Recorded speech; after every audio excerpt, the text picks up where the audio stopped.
헝가리 도착해서 네. 여기가 아닌갑다 하고 엉덩이를 뒤로 반쯤 빼고 여차하면 튀려고 했거든요.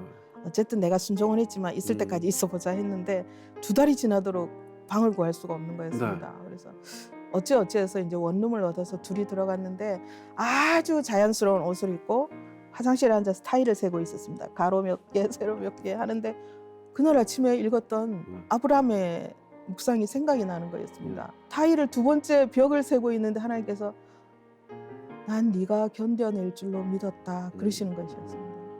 얼른 수습을 해서 아침에 읽었던 그 큐티 밑에다 글을 달기 시작했죠. 내가 하나님을 믿는 게 아니라 하나님이 날 믿어주시는 거였구나. 이래 아멘. 봐봐. 하나님 날 아멘. 믿어주셨대. 아멘. 이야, 그 약발로 3년은 더 갔습니다. 아멘. 네.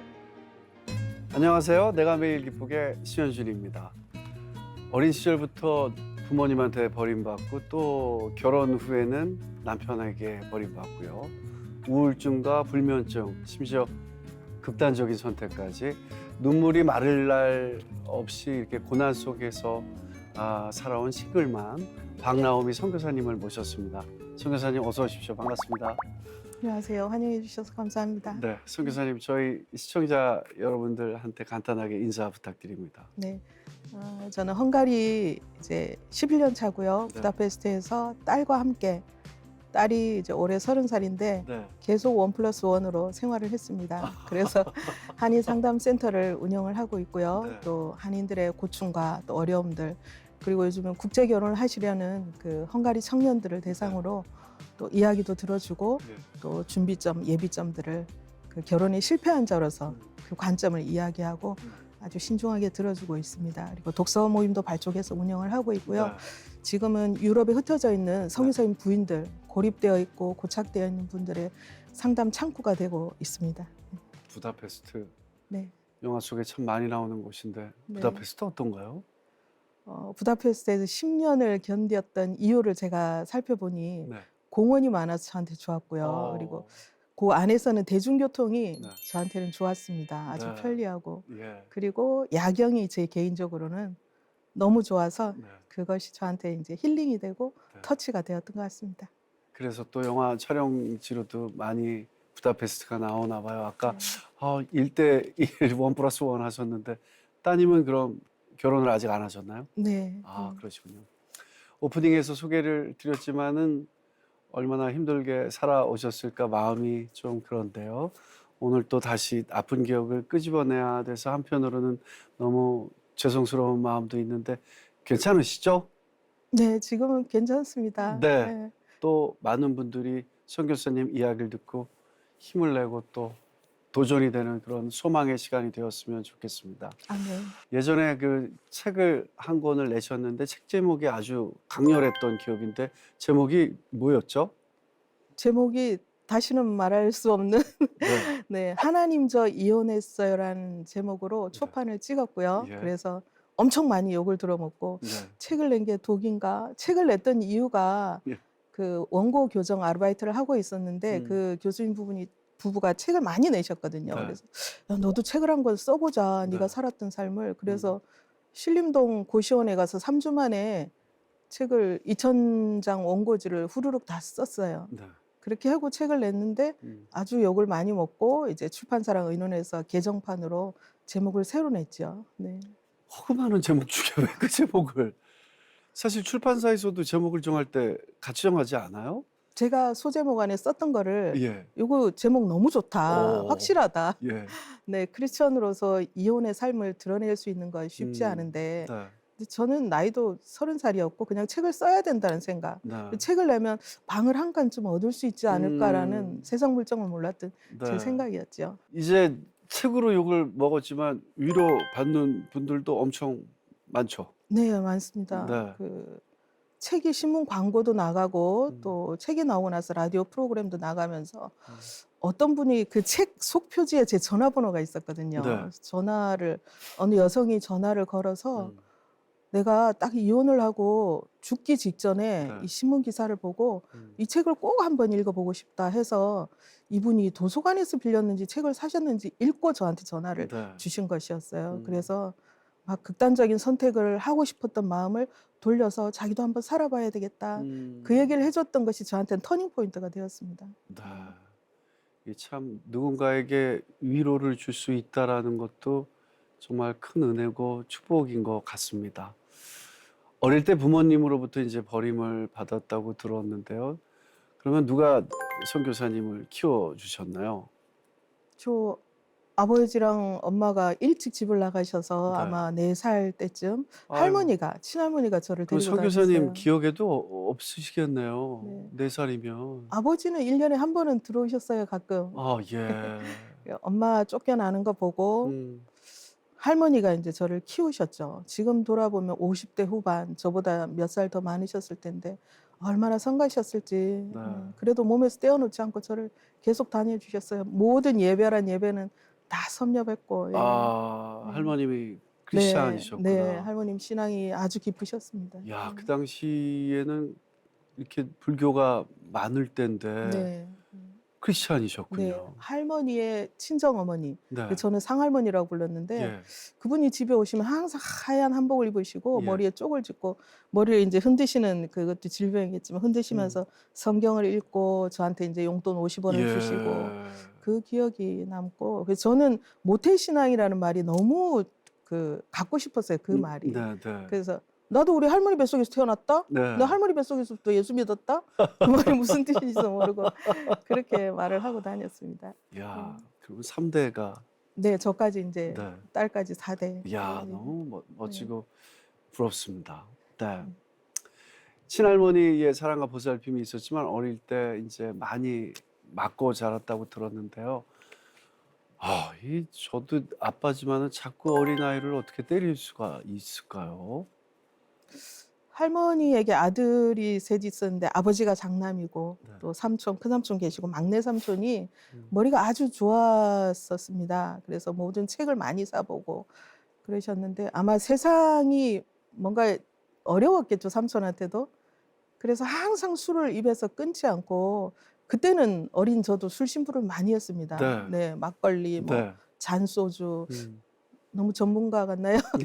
그렇게 아, 어릴 때 다, 술심부름을 예, 저희 어렸을 때는 다 하고 수심부름하죠. 네. 오면 그 술을 있는 대로 다 마시고 가장 가까이 있고 늘 집에 제가 있으니까요. 어릴 때는 이제 손과 발로 사정없이 제가 보이는 대로 그냥 때리고 화풀이 하셨던 대상이었던 것 같아요. 제가. 예. 참 예전에 어르신들은 풀 데가 없어서인지 네. 술에 의존하고 네. 또 술 드시면 그런 실수를 반복하시고 아, 참 그게 악순환이었었던 네, 것 네. 같아요. 이 삼촌의 폭력 그리고 새어머니의 학대까지 네, 있으셨어요. 네. 아, 견디기 힘든 시절을 보내셨는데 그러면 교회가 피난처이셨겠네요. 네. 나이가 이제 50 중반이 들어섰는데도 일종의 새어머니가 가스라이팅이었죠. 그 어렸을 때나 예전에는 가스라이팅이라는 단어가 그 정체성도 모르고 알 수 없었는데 그렇게 이제 식구들이 아무도 없을 때 저한테 야, 니 때문에 우리 집이 재수가 없는 거야. 니 때문에 내가 일이 이렇게 안 되는 거야. 이 모든 게 니 때문이야. 네가 생긴 게 그래서 그런 거야. 아마 지금은 이제 상담 공부도 하고 많은 사람들을 대하면서 그 전처소생, 그 엄마의 모습이 저한테 있으니까 아버지와 새어머니, 그 남자와 그 여자 사이에 낀 존재였던 것 같아요, 제가. 그래서 어머니가 저를 굉장히 못마땅해 하시고 저를 송충이 막 대하듯 그렇게 했던 것이 저한테 굉장히 가슴이 아프고 제 정체성과 자존감에 영향을 미쳤던 것 같고 삼촌이 그렇게 때렸던 것도 저는 그 소나기 같은 매를 어떻게 피할지를 몰랐어요, 방법을. 네. 그냥 맞고 뭐 또 맞고 최종적으로 고2 때 수학여행을 한번 다녀왔는데 왜 삼촌한테 인사 안 했냐고 방 구석에서 이제 아유. 너무 고단해서 자는데 입이 터지고 이제 손을 밟아서 손이 붓고 정신이 하나도 없더라고요. 그래서 더 이상 이렇게 살 수 없다. 그 할머니랑 살던 집을 나와서 이제 아버지랑 새어머니 있는 집으로 들어가기 시작했죠. 그때부터 더 본격적으로 새어머니가 저를 아마 싫어하셨고 4년 전에도 선교지에서 힘든 일이 있어서 이제 좀 마음을 좀 풀려고 한국에 들어왔는데 저희 아버지랑 이제 딸이 이제 외할아버지 손잡고 바닷가로 산책을 나간 사이에 설거지를 하고 닦고 있는데 새어머니가 저를 스쳐 지나가면서 나는 네가 없어졌으면 좋겠다. 야. 딱 그 얘기를 하는 거예요. 그 말의 감옥에 갇혀서 빠져나오는데 한 1년 반 정도. 네. 지금은 이제 그것이 이해가 되고 해결은 됐는데 상처와 사건은 잘 안 없어지더라고요. 어떨 때는 매보다 말이 주는 상처가 더 네. 오래가고 치명적이지 네. 않습니까? 근데 선교사님, 하나님 함께 계셔서 그런지 전혀 얼굴에는 과거의 그림자가 하나도 없어요. 네. 네, 감사합니다. 전혀 네. 없습니다. 이야기를 이렇게 듣고 해서 알지 전혀 모르겠습니다. 그냥 얼마나 하나님의 다행이죠. 예. 어루만지심이 참 그만큼 중요한 것 같아요. 네. 네. 그때 이제 교회 가면은 위로가 좀 되셨나요? 네. 좀 외향적인 성격이고 교회 음. 가서 성경 읽고 또 노래하고 이러면 어른들이 인정해 주니까 네. 머리를 쓰다듬어 주고 이름을 불러 주면 저한테 아, 그렇게 좋을 수가 없더라고요. 네. 그래도 한 10세, 10살 이전까지는 음. 어디 담벼락에 있거나 교회 앞에 있으면 제가 혼자 있다는 것이 늘 노출되어 있으니까 아, 네. 쟤는 손이 탔다는 말이 있죠. 그럼 음. 주일학교 오빠들이나 음. 교사들이 이제 저를 데리고 재밌는 놀이 하자 이러면서 이제 불러서 그것도 저한테는 좀 치명적인 아픔이었습니다. 네. 그 성추행을 하고 저를 이제 데리고 놀았던 거죠. 네. 아유, 상처가 너무 그때 참 예민하고 그런 시절인데 네. 그때 그러면서 또 아무것도 몰라서 네. 네. 어떻게 해야 되는지도 네, 모르고 누구한테 이걸 말을 해야 될 것 같은데 네. 두 번째, 세 번째부터는 불편한 거예요. 네. 가기 싫고 음. 어렵고 좀 그런데 이제 11살, 12살부터는 교회 찬양대도 하고 어린 성가대도 하면서 자연히 조금 이 그룹 안으로 들어오게 되면서 보호를 받았던 것 같습니다. 네. 유일하게 이 믿었던 교회도 안식처가 되지 않았고요. 그 시절 어린 선교사님의 눈에 세상이 어떻게 보였을까가 되게 궁금합니다. 세상은 너무 거대했고 음. 늘 회색빛이었어요. 저는 30대 초까지도요. 네. 그래서 내가 세상을 어떻게 할 수 없으니 음. 나를 딜리트 시키고 싶었어요. 저를 아이고야. 삭제하고 싶었어요. 네. 어떻게 하면 내가 없어지지? 어떻게 하면 나를 없앨 수 있을까요? 그럼 이 모든 상황들이 끝날 것 같은데 네. 너무 고단해서 그 매 맞는 거, 외로운 거, 간식을 사 먹을 돈이 없는 거, 책을 읽고 싶은데 마음대로 읽을 수 없는 그런 부분들. 그래서 어느 날은 감기약을 먹으면 졸리는 약이 있잖아요. 네. 이거 먹으면 가겠다. 아이고, 어디는 갈 수 나쁜 있겠다. 생각까지 예, 나쁜 하셨구나. 생각. 그래서 그걸 좀 모았어요. 네. 할아버지 할머니 몰래 아이고. 모아서 이제 다락에 올라가서 그걸 먹고 예. 그러면 이제 나는 끝날 거라는 생각에 근데 아마 실컷 잤던 것 같아요. 네. 의식을 할 수 없을 정도로 했더니 누가 깨웠는지 모르지만 제가 너무 오래 자고 깊이 자니까 깨워서 또 혼났죠. 네. 오래 잔다고. 같이 깨어났습니다. 네. 야. 극단적인 선택까지 네. 생각을 하셨으니 네. 얼마나 어린 나이에 이 모든 게 고단하고 힘드셨으면 네, 그랬을까요? 이게 삶이 너무 어린 나이에 버거웠었던 것 같은데요. 지옥과 같던 그 시절. 그렇다면 어떻게 버틸 수 있었죠? 뭐 속된 말로 비델 언덕도 없고 네, 비빌 언덕도 없고 이야기할 대상이 없으니 네. 집에 그래도 삼촌이 책은 많이 사놨었어요. 무슨 전집, 네. 옛날 구중궁궐 이야기들, 네. 그리고 숙모 요리 백과 그런 걸 전문 용어들을 다 섭렵을 해서 네. 그때부터 책을 읽고 독후감을 쓰고 뭐 일기를 쓰고 그러면 학교에서 상을 계속 받으니까 네. 책이 저한테는 도피처였고 안식처였습니다. 네. 그래도 다른 데 안 빠지고 또 책을 읽으셨네요. 네. 건전한 쪽으로 가셨네요. 네. 다행이네요. 네, 다행히. 야, 잠시나마 이제 책을 통해서 현실에서의 고통을 잊을 수가 있었는데요. 이제 그게 끝이 아니라 남편을 이제 만나서 제2의 인생이죠. 또 제2막의 고통이 시작됐다고 들었는데요. 남편은 어떻게 만나게 되신 거예요? 남편은 이제 그 이후에 제가 공부를 좀 더 해서 유학을 갔으면 하는 생각이 있었는데 네. 음악 공부를 하다가 이제 신학을 또 하고 싶었어요. 교회 생활을 하면서 교회 생활을 내가 참 잘해왔으니까 하나님 앞에 내 삶을 다 바쳐야 되겠다 하면서 네. 신학을 하고 교회 전도사를 첫 교육 전도사를 할 때 네. 남편이 교회 직원이었어요. 예. 키도 크고 네. 아주 잘생기고 네. 또 무엇보다 저한테는 따뜻하게 접근해 왔습니다. 네. 뭐 차도를 갈 때도 인도 쪽으로 저를 이렇게 어깨를 밀어서 해주고 또 사철 너에게 나무가 되어주겠다 이러면서 시도 한 장 써서 네. 꽃다발을 누군가한테 받아보기는 처음이었거든요. 음. 그래서 제가 와, 이 사람 따뜻하다. 이 사람한테 기대면 좋겠다. 네. 뭐 그렇게 해서 홀딱 넘어갔습니다. 아유, 홀딱 넘어가셨네요. 그러면 남편의 첫 연애 상대셨어요? 네, 네. 집을 벗어나고 네. 싶었는데 본인도 결혼 생각은 없었다 그러더라고요. 그러니까 서로 결혼에 대해서 가정에 대해서 꾸려야 될 네. 어떤 아무런 대책과 준비도 없이 어. 그냥 결혼을 해야만 했습니다. 왜 해야만 해요? 끌림 때문에? 예, 제가 결혼을 하기로 이제 그 일의 아빠죠. 일의 아빠랑 사귄다는 소식이 네, 따님이 제 딸의 이래시구나. 네네. 아, 이름 예쁜 네, 이름 이래. 소식이 교회에 퍼지고 교육자들 사이에 알려지고 목사님 딸도 어느 날 소리를 버럭 지르는 거예요. 갑자기 이렇게 네가 왜 연애를 하냐고 교회에서 왜.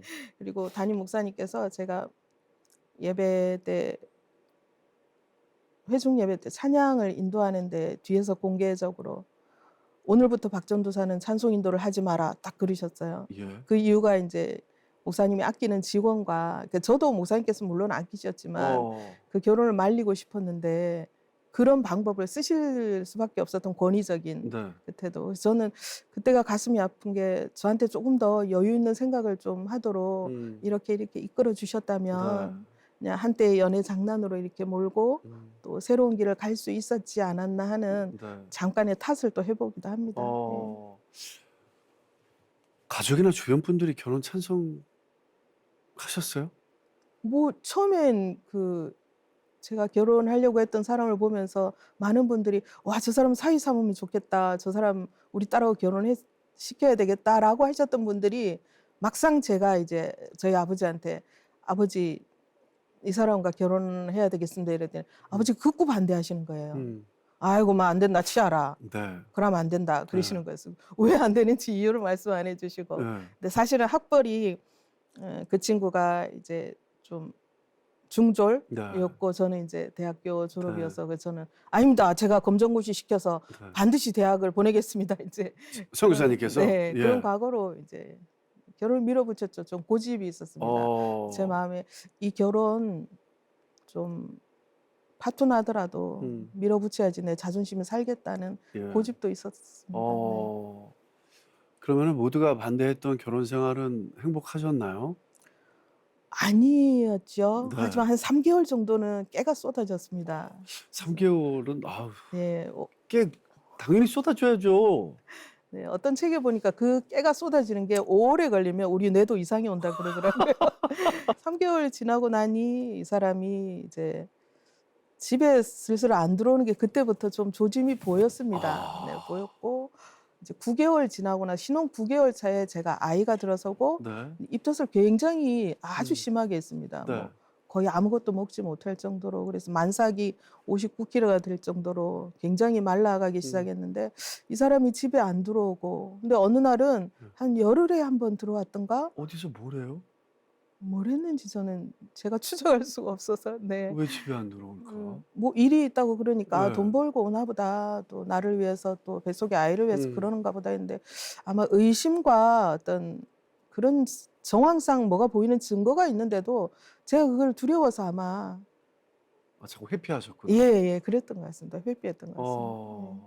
그래서 뭔가 느낌은 네, 있는데 네. 힘들어가지고 일기도 쓰셨다면요. 네, 매일 썼던 게 이제 복중, 태중 일기도 쓰고 산후 일기도 쓰고 누구한테 얘기도 못하니까 이렇게 쓰셨나 보다. 지금 가끔 일기를 아직도 제가 부다페스트 집에 들고 다니는데 한 5년에 한 번, 또 1년에 한 번씩 그 일기에 제 과거에 저한테 찾아가서 색깔별로 이제 연도별로 댓글을 달아줘요. 야, 진짜 정말 아무것도 몰랐구나. 어떤 날은 이제 꾸중도 하고, 어떤 날은 위로도 되어주고, 어떤 날은 편도 들어주고, 그렇게 해서 과거의 저를 찾아가서 어린 저를 이제 만지고 위로하고 그러고 있습니다. 사실 그렇게 아픈 기억은 되돌리려고 하지 않는데 오히려 찾아가셔서 네. 과거에 자신에게 위로를 해주네요. 네. 그렇게 하지 않으면 네.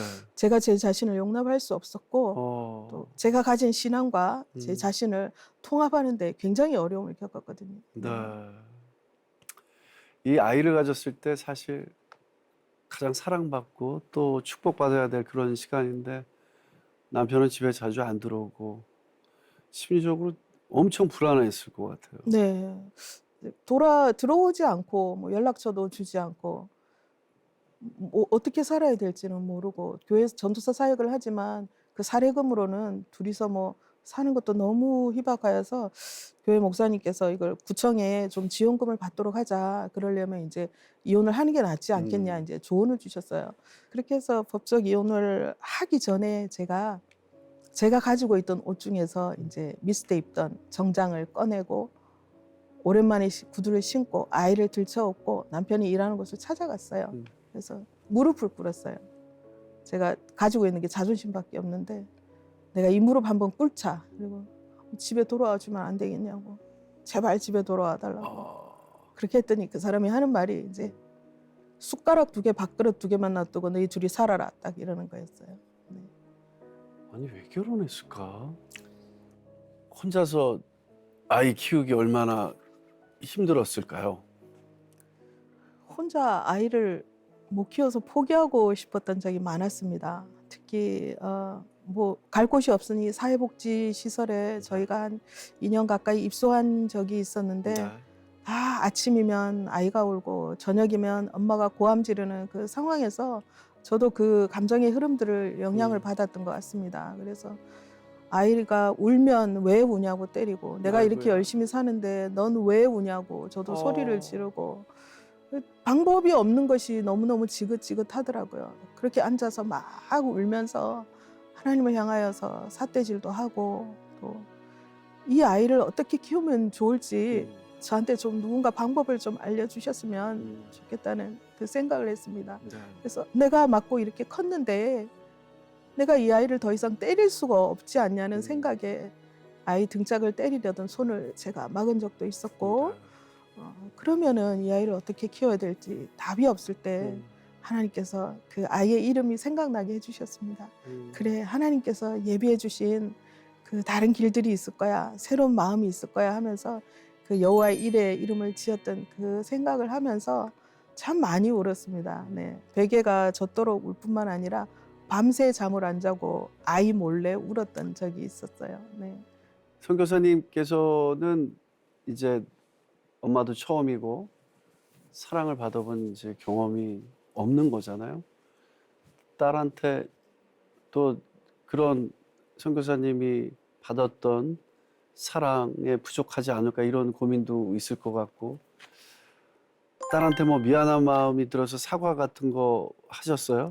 했죠. 예. 어, 저도 사과받고 싶은 분들이 참 많은데 근데 한 번 사과보다는 그 이야기를 또 해오면 또 용서를 빌고 사과하라 그러더라고요. 네. 어떤 심리 분석 학자가. 음, 그건 그 아이가 마음에 덜 차서 그런 거라고. 네. 그래서 어느 날 이제 제가 컴퓨터 의자에 이렇게 앉아 있고 위치가 구조가 아이는 이제 방바닥에 있었어요. 아마 초등학교 5학년 때쯤. 근데 음, 막 이 아이의 에너지가 저랑 다르니까 저는 오자마자 모든 걸 정리해 놓고 쉬는 스타일이라면 이 아이는 네. 좀 들어오면 쉬었다가 정리하는 스타일인데 제 눈에 그게 마음에 안 들었던 거예요. 어릴 예. 때는. 그래서 이제 발로 아이 등짝을 이렇게 밀었죠. 방에서. 아, 그랬더니 어느 날 문득 다 커서 엄마 나 옛날에 등 발로 찼지? 음, 제가 얼버무렸습니다. 아, 아니 찬 게 아니고 음, 밀었지. 음, 근데 바로 돌아서서 아이를 이제 눈을 딱 쳐다보면서 미안. 엄마 그때 너무 몰랐어. 그러니까 어, 예전 같으면 네가 청소를 안 했어 그랬잖아. 아이 탓을 예, 했을 건데 예, 예. 공부를 조금 하고 책을 많이 읽으면서 그렇게 하는 거 아니야. 음, 어떻게 했으면 좋을까? 나는 무슨 말을 듣고 싶을까 생각을 하니까 아이 눈을 똑바로 쳐다보면서 아 미안. 내가 너 발로 찼어. 인정을 하고 사과를 했죠. 그래. 엄마도 한 대 차. 음, 내 엎드릴 테니까 오래 차줘. 계속 밟아줘. 아, 이제 그런 식으로 너스레를 떨면서 네. 사과를 자주 했습니다. 예. 그러면서 또 화해도 하고, 네. 예. 이 일애가 엄마를 엄청 사랑하는 것 같아요. 왜냐하면은 아직도 엄마 옆에 있는 거 보면은 뭐 자라고 이럴 때 어떤 시간이 있었는지는 뭐 다 말씀을 안 해주셔서 모르겠지만 지금은 이래가 선교사님의 큰 위안 아닙니까? 네. 네, 지금은 또 가장 큰 동력자고 네, 또 어떻게 보면 저희 이제 한부모 가족들은 자식이 또 대리부모 역할을 할 때가 있거든요. 그렇다고 하더라고요. 네. 어떨 때 이렇게 큰 위로가 되고 네. 또 믿음의 또 동역자이면서 예. 눈물도 서로 많이 흘렸을 것 같아요. 따님도 눈물도 많이 흘리셨을 예. 것 같고 선교사님도. 서로 울면 한없이 울 것 같아서 어, 눈물을 많이 감췄습니다, 서로. 네. 네. 딸이 어느 날 그 책 속에 끼워진 워크 시트지에 그 슬픔아 안녕, 뭐 기쁨아 어서 와 그런 감정 일기를 쓰는 책이 있거든요. 네. 그 안에 제가 이제 그걸 수업에 활용하려고 뭐 음. 한국어를 가르치거나 다른 데 활용하려고 딱 보니까 애가 그림을 그려 놨더라고요. 그래서 그림을 보니까 어떤 소녀가 이렇게 끌어안고 무릎을 끌어안고 있는데 스타킹에도 눈물 방울이 그려져 있고 아이고야. 머리 방울에도 눈물 방울이 똑똑똑똑 흐르고 뭐 리본 같은 데도 아. 눈물 방울이 뚝뚝 흐르고 온 그 아이 몸에 눈물 방울이 줄줄 흐르더라고요. 그래서 그제야 제가 아이한테 물었죠. 많이 힘들었어? 왜 울고 있네? 그랬더니 그제야 아이가 속에 담고 있던 이야기를 그 5학년, 6학년, 중학교 1학년 때까지도 속에 이야기를 담고 얘기를 안 하는 거였어요. 엄마랑 똑같네요. 그래서 얘기 좀 제발 좀 해. 음. 그때부터 이제 아이한테 집중하고 음. 다른 사람을 돕는 것도 중요하지만 나와 이 아이가 좀 사람답게 좀 살아야 되겠다. 네. 그렇게 했습니다. 아무에게도 의지할 수 없던 그때 어떤 기도를 하면서 하나님께 매달리셨나요? 또 기도 얘기하면 제가 또 여호와의 이름을 망령되이 일컬었다고 혼난 적이 있었거든요. 네, 그때 둘이서 뭐 제가 파트타임 일을 해도 돈을 얼마나 벌겠습니까? 제가 어느 날 방에 앉아서 짧은 다리를 펴고 막 발버둥을 치면서 울면서 기도를 했어요. 그 아침에 아마 이사야 59장 읽었던 게 생각이 나요. 여호와의 팔은 짧아서 너희를 구원하지 못하신다. 아닌데 하나님 팔은 짧은데 하나님 팔이 진짜 짧으신 것 같아요. 왜 저를 구원을 안 하세요? 근데 하나님께서 저한테 아마 찾아오시고 임재하신 상태였겠죠. 그래서 네 손을 펴봐라 이러시는 거예요. 손을 폈어요. 하나님 저 있잖아요. 집도 좀 주시고 네, 운전면허도 어떻게 해서 땄는데 차도 좀 주시고 건강했으면 좋겠어요. 그리고 번듯한 직장도 주시고 뭐 이거 남편도 하나 서방도 하나 주시면 좋겠는데 돌아오게 해달라고. 근데 5가지 남들 다 가지고 있는 거잖아요. 넌뭐 때문에 안 줍니까? 제가 그랬어요. 그랬더니 하나님께서 그 손을 오므려 봐라. 왜요? 다시 펴봐라. 폈는데요. 시키는 대로 또 다 했습니다. 네 손 안에 내가 너 믿음을 두었다 이러시는 거였어요. 와, 하나님, 믿음이 밥 먹여줍니까? 영적인 눈이 어둡고 그냥 남들 다 가지고 있는 것, 제가 없는 것에 대해서. 네. 그래서 선교지 갔는데도 그 기도가 생각이 나는 거였어요. 그래서 하박국 선지자의 그 노래가 생각이 나면서 선교지에 정착하기까지도 이를 악물고 내가 다 없어도 모든 소출이 없어도 과연 구원하신 여호와로 찬송할 수 있을까 우리 이렇게 이를 악물고 고백했던 기억이 납니다. 야, 하나님이 믿음에 대한 어떤 확신을 다시 한번 이렇게 주셨네요. 네. 이렇게 하나님과 힘겨루기를 하던 중에 또다시 많은 고난이 몰려왔다고 하던데 어떤 일이 있으셨어요, 또? 그 힘겨루기라고 말씀하시니까 제가 아마 투항을 안 했던 것 같아요. 오히려? 네, 백기를 들고 네.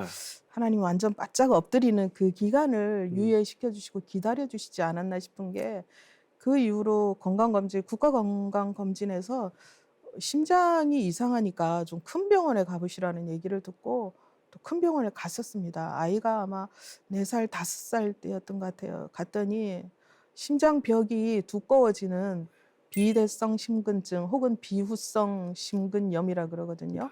근데 유전적일 수도 있고 어쨌든 희귀 난치병이니까 그때는 지금 이렇게 두꺼워지면 심장 이식을 생각해 보셔야 된다고. 그렇게 해서 10년 동안 이제 그 통증이 굉장히 심해서 밤에 잘 때는 이제 통증이 오면 베개를 꼭 끌어안고 이제 누워 있으면 통증이 더 심하니까 아마 네. 피가 들어가고 나가는 과정 중에 심장 음. 벽이 힘들었던 것 같아요. 그러면 큰 베개를 꼭 끌어안고 그 통증이 물러가기를 그냥 기다렸습니다. 그리고 지금은 여기 이제 7cm, 8cm짜리 제세동기라는 심장 기계를 심고 있어서 그 큰 통증과 또 어려움은 좀 면하고 있는데요. 그 과정 속에 또 하나님이 너무 없는 거였습니다. 도대체 좀 잘 살라고. 그런데 그 아픈 중에 제가 저희 딸이 저한테 제안을 하더라고요. 의사가 두 번째 시한부 선고를 지금 이대로 두면 뇌가 막히거나 네. 심장이 터져버리거나 그럴 수 있으니까 이식을 하지 않으면 아무것도 하지 말고 스트레스 받지 말고 무거운 것도 들지 말고 그러면 살지 말라는 얘기잖아요. 그래서 그렇게 살 수는 없을 것 같습니다. 그랬더니 딸이 이제 제 얘기를 듣고 엄마 우리가 최근에 이제 무슨 단기 선교 훈련을 받은 게 있으니까 그 전에도 이제 단기 선교를 갔다 왔죠. 둘이 모녀가 들어갈 곳이 없으니까 네. 선교 훈련이나 이런 걸 보내주시면 다 따라다녔어요. 근데 이번에는 딸이 이제 고등학생쯤 돼서 엄마 선교 우리 나가면 안 될까? 엄마 삶도 얼마 안 남았는데. 어. 아니 네가 가라 하와이. 제가 어. 그랬어요. 어. 네가 가라 선교. 어. 엄마는 그냥 한국에 있을란다. 네. 너무 힘들다. 네. 그랬더니 제가 기도해 볼 테니까 엄마도 기도해 보세요. 그러는 거였어요. 고등학생이. 이야. 네. 그래서 이제 어릴 때부터 기도 요청을 하면은 네 기도 네가 해라. 네 기도 제목 네가 정해라. 이제 제가 그런 습관이 있으니까 이 아이가 이제 돌아가는 상황을 보니 하나님 앞에 붙들지 않으면 우리 모녀가 희망이 없다는 걸 아이가 먼저 알았던 것 같아요. 그렇게 해서 이제 선교를 나갈 마음이 착착 준비가 되었고 하나님께서 길을 보여주셨습니다. 네. 따님을 통해서 네, 네, 길을 보여주셨네요. 네. 그러면 뭐 여러 나라가 있었을 텐데 왜 헝가리로 가셨을까요? 네, 그 전에 이제 동남아에서 짧게 있었고 네. 중앙아시아도 한 1년 정도 있었거든요. 근데 유럽 선교가 그냥 유럽 선교를 가야 된다는 생각만 있었습니다. 근데 EBS 세계 테마 기행을 보고 네. 왜냐면 헝가리 친구들도 항상 묻거든요. 너 왜 여기 왔어?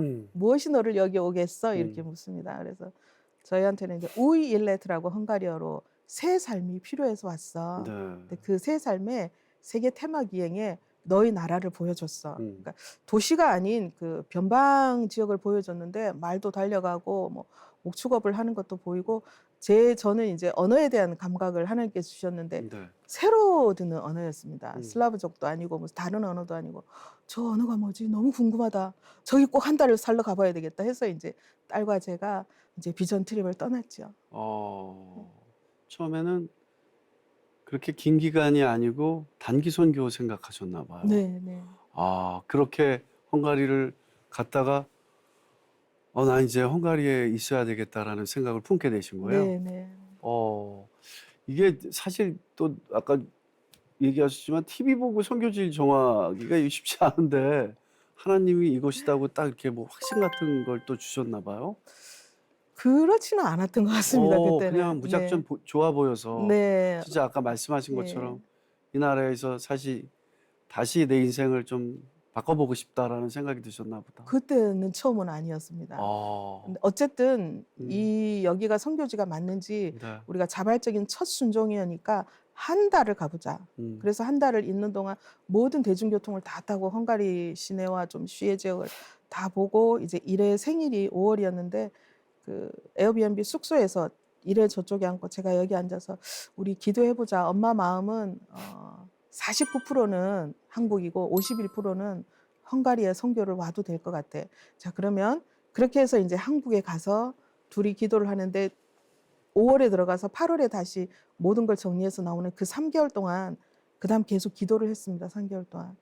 하나님의 사람들이 이제 자발적으로 그 후원 단체가 그 10명의 후원 단체가 모아지고요. 이분들이 단톡방을 꾸리시고 말씀으로 이렇게 어느 날 수요 예배를 마치고 가는데 길에 가로등이 이렇게 사람 센서를 따라서 불이 켜지는 가로등이 있는데 하나님께서 저한테 수요 예배 때 봤제? 내가 네 발의 길이고 등인 거 봤제? 그렇게 말씀하시는 거죠. 왜 하나님 저한테 경상도 말씀을 쓰실까요? 저한테 제 속에서 일어날 수 없는 생각을 주시고 저한테 아주 익숙한 경상도 말씀으로 그렇게 말씀해 주신 걸 이야. 확인했습니다. 헝가리 화장실에서 하나님의 음성을. 네, 헝가리 도착해서 네. 여기가 아닌갑다 하고 엉덩이를 뒤로 반쯤 빼고 여차하면 튀려고 했거든요. 어. 어쨌든 내가 순종을 했지만 있을 때까지 음. 있어 보자 했는데 2달이 지나도록 방을 구할 수가 없는 네. 거였습니다. 그래서 민박을 생활하면은 옷을 다 껴입고 있어야 되잖아요. 음. 제대로. 근데 어찌어찌해서 이제 원룸을 얻어서 둘이 들어갔는데 아주 자연스러운 옷을 입고 화장실에 앉아서 타일을 세고 있었습니다. 가로 몇 개, 세로 몇 개 하는데 그날 아침에 읽었던 네. 아브라함의 묵상이 생각이 나는 예. 거였습니다. 그래서 타일을 2번째 벽을 세고 있는데 하나님께서 난 네가 견뎌낼 줄로 믿었다 그러시는 음. 것이었습니다. 얼른 수습을 해서 아침에 읽었던 그 큐티 밑에다 글을 달기 시작했죠. 내가 하나님을 믿는 게 아니라 하나님이 날 믿어주시는 거였구나. 이래야 봐봐. 아멘. 하나님 날 아멘. 믿어주셨대. 아멘. 이야, 그 약발로 3년은 더 갔습니다. 아멘. 네. 야, 진짜 멋진 말입니다. 진짜 그렇잖아요. 하나님이 저희를 늘 이렇게 상처를 받으시면서도 계속 믿어주시니까. 네. 아유, 하나님도 진짜 여차하면 꼴보기 싫을 텐데도 계속해서 믿어주시니까. 이제 그럼 선교사님한테는 헝가리가 제2의 고향일 텐데 하나님께서는 헝가리로 왜 부르신 것 같으세요? 제가 몇 년이 있어도 사역이 잘 열리지가 않더라고요. 협력하는 것도 참 어렵고 또 어, 그분들 속에 있으면서 기도를 많이 하는데 나 인생의 10분의 1을 바쳤으니까 한국 가야 되겠다 이러고 이제 기계를 신고 다시 헝가리로 나갈 이제 비행기 티켓을 어느 분이 해주셨어요. 그래서 아, 또 가야 되나 보다 이러고 헝가리에 딱 도착했는데 슈퍼마켓에 갔는데 그 헝가리 슈퍼마켓에 나는 유독 강한 세제 냄새가 있거든요. 네. 그 비도 오고 습한 날이었는데 그 음. 슈퍼에서 나는 냄새를 싹 맡으면서 와, 집에 온 것 같다. 어. 처음으로 드는 생각이었습니다. 어디서든 제 집이 없었는데 음. 그 생각이 들면서 뭐지 불안함은 그랬어요. 그렇게 했는데 에스겔 22장 묵상을 그때 하게 되었어요. 몇 네. 가지 묵상했던 것들이 제 삶의 모토가 되어서 원동력이 되어서 하나님께서 저를 이렇게 가드를 치면서 이렇게 가야 돼 하면서 인도해 주셨는데 에스겔 22장에 그 무너진 성의 틈새에 서서 내가 이 성을 멸망시키지 않을 사람을 찾는데 없더라 하는 말씀이 저한테 가슴에 들어오면서 네. 저 혼자 이제 틈새 선교 사역해서 I stood in the gap 하고 하나님 내가 이 다른 선교사님들이 하지 않는 사역을 할 수 있도록 눈을 열어주시고 사람을 붙여달라고 하면서 네. 그때부터 이제 성폭력 당한 사람들, 가정폭력으로 힘들어하는 사람들 또 극단적인 선택을 하려고 마음에 막 그 힘들어하는 그 자녀를 보고 울면서 저한테 달려오신 어머니 그리고 한국에 결혼하러 가고 싶은데 좀 도와달라고 하는 헝가리 청년 이 청년들을 이제 좀 돕고 위로하고 이야기를 나누고 그러고 있습니다. 네. 오늘 얘기를 듣다 보니까 따님이 굉장히 잘 큰 것 같아요. 네, 네. 예. 따님을 위해서 어머니로서는 어떤 기도를 해주고 있어요? 어제 제가 이제 작가님 보내주신 그 대본 전체에 나온 것을 딸한테 사실은 보냈습니다. 네. 보냈더니 새벽에 이제 잠을 안 자고 문자가 왔더라고요. 음.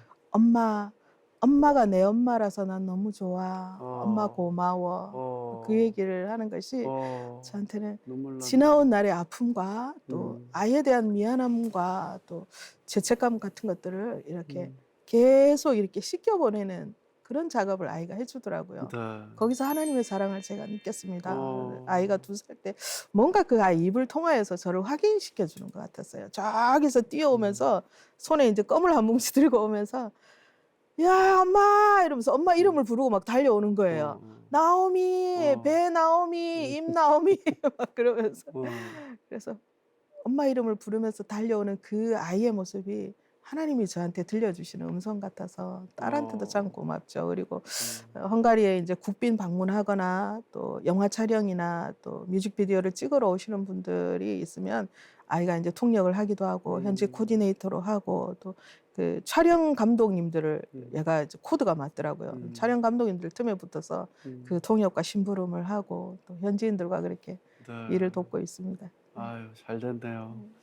그동안 살아오신 여정이 많이 괴롭고 고난의 연속이었는데요. 이제 상처가 많이 치유가 되셨나요? 네, 이제는 덜 아픕니다. 네, 덜 아프고 아프니까 선교한다 이 말이 제가 어떤 장로님께 드렸어요. 네. 그 장로님께서 이제 이렇게 선교 계획을 짰습니다. 이제 교회에서 좀 후원도 해주시고 기도와 격려를 해주시면 좋겠습니다. 드렸더니 저를 이제 조금 잘 아시는 분이세요. 그랬더니 아래로 훑으면서 전도사님 아픈데 무슨 선교예요? 아유 병이나 낫고 가요. 이제 그게 저를 안타까워해서 하시는 말씀인지 뭔지 이제 구별이 되잖아요. 근데 그 말씀이 저한테 또 하나의 이제 글 쓰는 소재가 되더라고요. 그래서 제가 정신없는 척하고 장로님 제가 시차가 이렇게 막 헷갈려서 그런데 아프니까 아픈 곳이 더 잘 보이더라고요. 장로님 안녕히 계세요. 이렇게 하고 나왔습니다. 네. 이게 선교사님께서는 왜 나는 남들처럼 부모님의 사랑도 그리고 남편의 사랑도 받지 못했을까라고 의문이 또 들으셨을 것 같아요. 하지만 유일한 단 하나 하나님의 사랑은 정말 많이 느끼셨을 것 같은데 어떠셨어요? 네. 몇 달 전에 제가 온 오프라인에서 독서 모임을 인도를 하거든요. 독서 지도 교육을 하죠. 그냥 네. 책만 읽고 넘어가는 게 아니라. 근데 어떤 분이 저한테 무슨 얘기를 하다가 제가 이런 얘기를 했어요.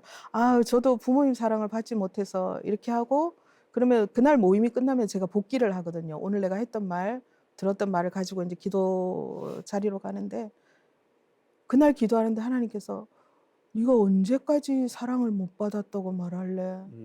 내가 주는 사랑은 뭐고? 이렇게 물으시더라고요.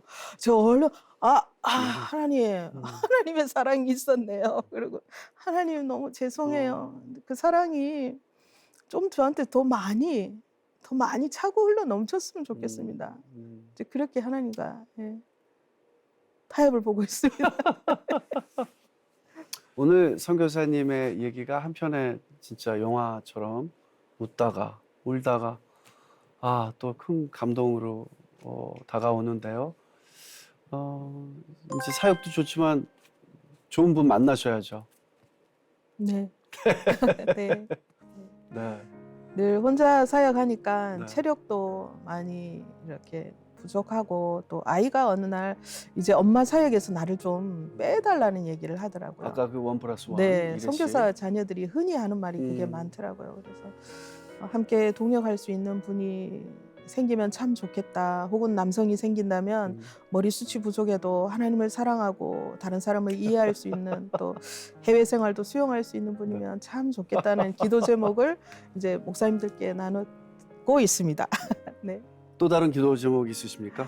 네, 지금 조금 이제 제가 심각한 사안을 이제 가지고 있는 것은 코비드 팬데믹 이후로 선교 단체 파송을 받지 못한 선교사님들 부인들이 현지에서 고립된 상태로 있는 경우가 참 많습니다. 혹은 별거를 하시거나 또 이혼을 생각하시거나 또 나쁜 생각을 품고 계신 그분들을 제가 1년에 2번 정도는 그분들을 찾아가거든요. 같은 유럽권이고 같은 시차니까.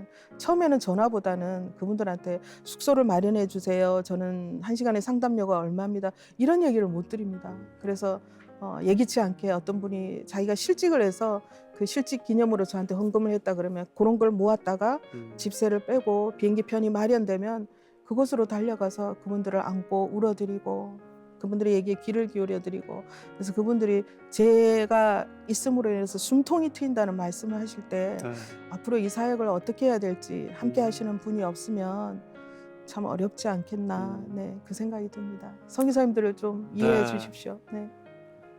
함께 기도하도록 하겠습니다. 오늘 귀한 간증 나눠주셔서 감사드리고요. 주님 안에서 사랑합니다. 감사합니다.